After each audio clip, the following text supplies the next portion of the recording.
রাষ্ট্রপতি হচ্ছে একটা প্রতিষ্ঠান, ব্যক্তি নয়। প্রতিষ্ঠান হিসেবে সাংবিধানিকভাবে যা কিছুই আছে, রাষ্ট্রপতি সংসদ অধিবেশনের প্রথমেই ভাষণ দিবেন, সেইটা দেওয়ার বিধান আছে, সংবিধান আছে, রুলস অফ প্রসিডিউরে আছে।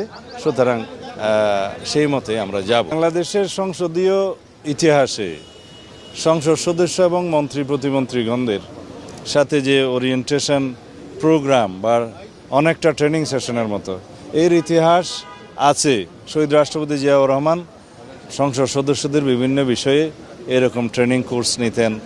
এটা আমরা বলেছি পির লার্নিং, মানে আমরাই নিজেরা আলোচনা করে নিজেদেরকে সমৃদ্ধ করব। এই সেশনটা সেরকম। এটা কোনো ট্রেনিং সেশন বললে এটা একটু অবমাননা করা হবে সবাই মাননীয় সংসদ সদস্য।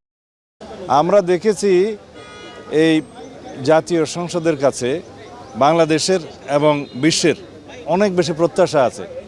এই সংসদের কাছে পৃথিবীর দৃষ্টি অনেক গভীর।